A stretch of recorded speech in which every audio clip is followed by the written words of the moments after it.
고등학생이 무슨 일저자냐 이렇게 생각할 수가 있잖아요. 근데 나를 반대로 물어보고 싶어. 고등학생은 왜 일저자를 하면 안 되죠?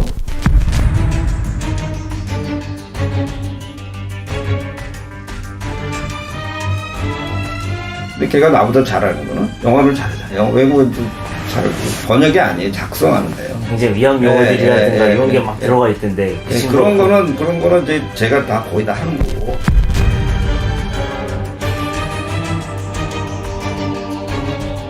얘가 대학을 가야 되잖아요. 그래서 빨리 서둘러서 하고. 난 부끄러운 건 없어요. 나는 오히려 자랑스러워요.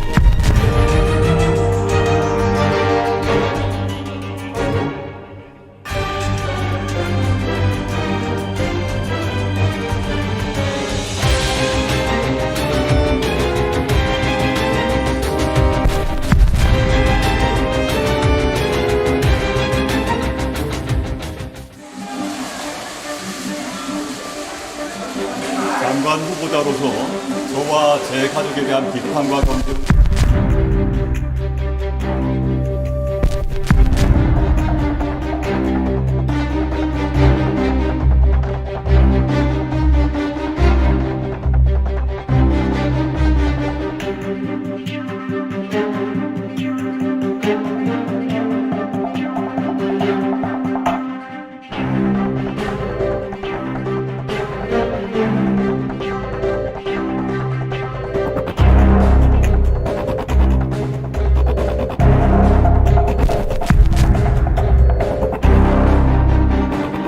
일저자라면 그 배경 지식에 대한 충분한 이해와 논문을 구조화할 수 있는 능력, 실험을 할 수 있는 능력을 해석할 수 있는 능력을 갖춰야 하는데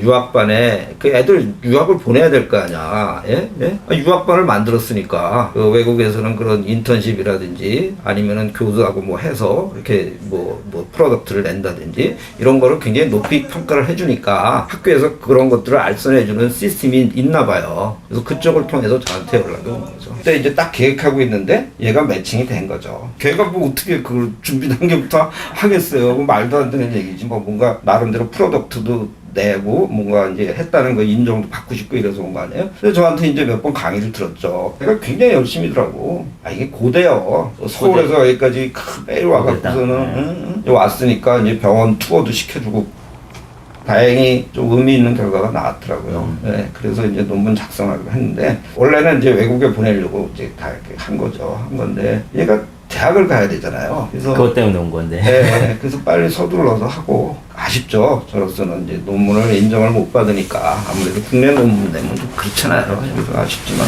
그래도 또 걔 입장에서는 대학 가는 게 또 중요하니까 했는데 나중에 보니까 외국 대학을 간 게 아니라 고대 어디 갔다 그러더라고요. 예.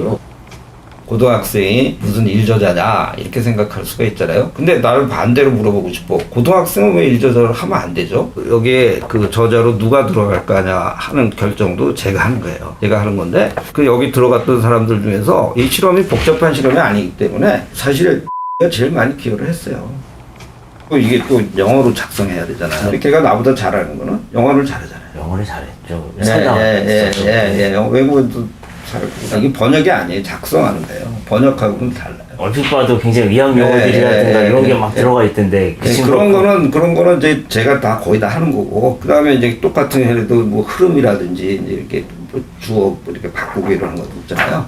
방법을 설계를 한다거나 뭐 이런 아이디어를 내는 게 가장 중요한 역할이었던 것 같은데 사실 이 학생은 말씀을 들어보면 그런 참여를 했던 건 아닌 것 같아요. 그거 어떻게 고등학생이 참여를 해? 걔 그러려면은 거의 초등학교 때부터 했어야 되는데. 그럼에도 불구하고 일저자가 됐다는 데서 이제 의혹들이 좀 나왔던 것 같아요. 의혹들이 생기는 거죠. 그건 당연한 것 같아요. 근데 그런 의혹은 내가 책임져야지. 난 그렇게 비난을 받으면은 난 부끄러운 건 없어요. 나는 오히려 자랑스러워요. 나 걔 굉장히 좋게 봤어요, 진짜. 제가 안 넣었죠. 안 넣었는데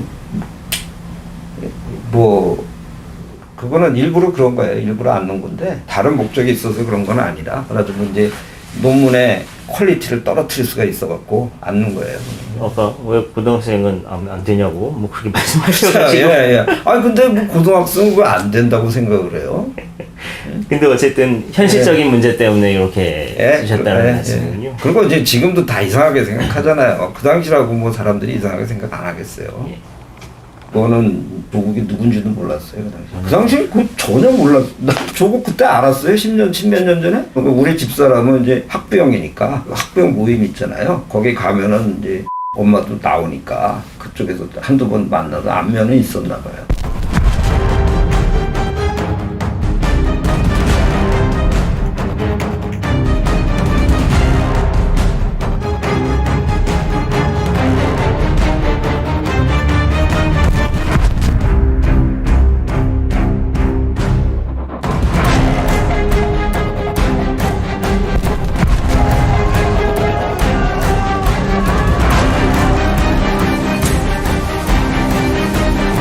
특히 딸의 장학금과 논문 저자의 문제에 대한 비판에 대해서는 제 가족이 요구하지도 않았고 절차적 불법도 없었다는 점을 내세우지 않고 국민들의 질책을 받고 또 받겠습니다.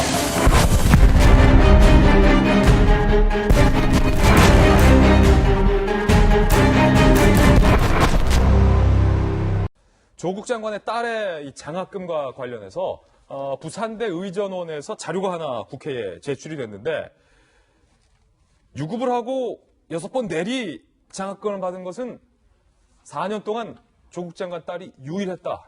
기록으로 확인이 됐습니다.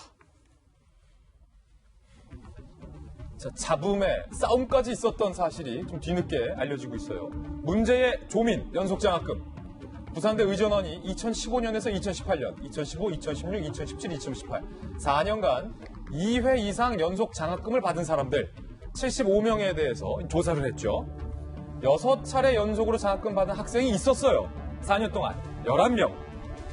그 중에서 장학회가 지정해서 장학금을 6차례 연속으로 받은 사람은 3명으로 좁혀집니다. 자, 그런데 이 3명 중에 나머지 2명은 성적 우수자라서 6차례 내리 장학금을 받은 거예요. 그러니까 6차례 내내 성적이 우수했기 때문에 장학금이 지급된다. 정말로 수재들이죠. 그런데 조국 장관 딸 조민 씨는 유급을 했잖아요. 유급을 당하고도 6연속 장학금을 받은 사람은 조민 씨가 유일하다는 거예요. 노환중 교수가 직접 지명해서 장학금을 줬다라는 것도 전해지고 있습니다. 자, 그런데 뒷이야기들이 전해지고 있어요. 이 조민 양의 장학금 문제는 조국 민정수석이 된 2017년부터 부산대 내부에서 잡음이 있었다. 장학위원회가 야, 이거 좀 문제가 있지 않냐 판단한 후에 지급 규정에 대해서 문제 제기를 했다는 거예요. 실제로 지급 규정 일부도 변경이 됐다. 그런데 노환중 교수가 면학용 사유로 조민 장학금을 계속 유지를 해서 동료 교수들 사이에서 불만이 폭발했다. A 교수는 이 문제로 노환중과 얼굴 붉히고 큰소리친 교수도 있다. B 교수는 조국 딸이니까 준 거다. 그 아버지가 조국 아니면 줬겠어? 그건 너무 기본적 상식이다. 현직 부산대 의전원 교수들도 저희들과 이렇게 인터뷰를 하고 있는 상황. 의대 교수가 조민 양이 쓴 그 논문의 일부 그 영어 특히 번역 부분은 고교생 수준이다. 어제 정경심 자녀 입시 비리 혐의 재판 병리학회 편집장 겸 의대 교수 정모 씨가 법정에 진술을 했습니다. 조국 딸이 한영외고 1학년 때 단국대에서 2주 체험 활동 후 의학 논문 1저자로 등재된 것과 관련해서 대한병리학회가 해당 논문을 취소한 바 있는데 이 정 교수님은요, 조민이 작성한 논문 초안은 고교생이 에세이 쓰듯 영작한 거다. 논문에서는 주산기 신생아에 대해서 인펀트라고 한다. 보통 논문에서는 인펀트, 불어로 하면 이제 앙펑이죠, 앙펑. 그런데 조민의 초안은 뉴본 베이비스다. 그러니까 굉장히 수준이 쉬운 수준의 영어다. 그러니까 학술 용어인 인펀트를 쓴 게 아니라 뉴본 베이비즈. 그러니까 신생아가 아니라 우리말로 하면 새로 태어난 아기들. 이렇게 번역을 했다는 거죠. 단국대 장영필 교수가 투고한 논문 최종본과는 거의 동일성이 없다라고 진술을 했습니다. 이게 무슨 뜻입니까? 그러니까 신생아가 말 그대로 신유, 생본, 베이비 이렇게 쓴 거잖아요. 신생아를. 예전에 그거 아세요? 식물인간을 야채인간 이렇게, 그러니까 영어를 식물인간을 해석 번역하시는 분이 식물인간은 표현을 모르는 이제 친구가 번역을 하다 보니까. 베지터블 피플. 예, 그걸 야채인간 이렇게 해놔서 이게 약간 이렇게 회자가 됐던 적이 있어요. 지금 사실은 그 수준이라는 거죠. 신생아라는 단어를 가지고 뉴본 베이비라고 하는 수준이고, 결정적인 건 그거죠. 저 논문의 그 단어 하나를 가지고 꼬투리 잡자는 게 아니라 그 초안 자체가 실제로 만들어진 논문과는 아예 배치되는, 그러니까 비교도 안 되는 내용이고, 결정적으로 DNA를, 그러니까 사람으로부터 DNA를 추출해서 실험을 해서 만드는 논문이다 보니까 얼마나 조심스러워요. DNA라는 게 조그만 사람에 추출한 거기 때문에, 장윤필 교수 사실 말 자체가 제가 여기서 뭐 또 말하는 게 어떤 교수에 대해서 비판 같아 보이지만, 인턴 2주하고 논문 제1저자를 올린다라는 것 자체는, 저는 논문을 주는 교수는 아닙니다만 제가 아는 어떤 교수에게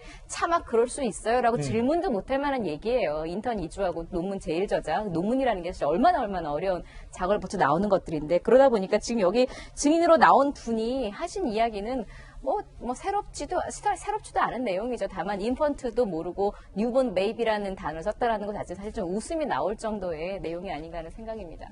조국 전 법무부 장관의 인사검증 때 딸의 의학 논문 제1저자 등재 문제가 특히 논란이었죠. 이 논문을 지도한 단국대 교수가 오늘 법정에 나와서 내가 거의 다 썼다고 보면 된다고 증언했습니다. 유승진 기자입니다. 지난 2009년 대한병리학회에 실린 논문입니다. 단국대 의대 의과학연구소에서 작성한 논문인데 1저자에 조국 전 법무부 장관의 딸 조민 씨 이름이 적혀 있습니다. 조 씨는 고등학생이던 지난 2007년 2주간 인턴 활동을 한 뒤 논문 1저자로 이름을 올렸습니다. 오늘 법정에서는 장 교수가 작성한 논문을 조 씨에게 보내면서 부모님에게 상의하라고 한 사실도 공개됐습니다. 장 교수는 조 씨가 어리기 때문에 어른과 상의해보라는 의미였다고 설명했습니다. 그러면서 조 씨가 2주간 하루도 빠짐없이 나왔다며 당시 조 씨의 역할이 다른 저자보다 더 크다고 생각해서 1저자로 넣었다고 말했습니다. 공동 저자였던 당시 연구원생 A씨는 법정에서 조 씨의 기여도가 없었다고 증언했습니다. 조 씨는 검찰 조사에서 자신이 실험을 주도했다고 주장했지만 A씨는 조 씨가 2주 동안 실험을 주도할 시간도 없고 기술도 없었다고 반박했습니다. 조 씨가 한 실험 데이터는 논문에 쓰지 않은 것으로 기억한다고도 했습니다. 저는 봉사활동이나 인턴을 하고 나서 받은 것을 학교에다가 제출했습니다. 위조를 한 적도 없습니다. 후보자와 직접 관련된 의혹은 없다고 지금 이 자리에서 말씀하시는 겁니까? 예, 그렇습니다.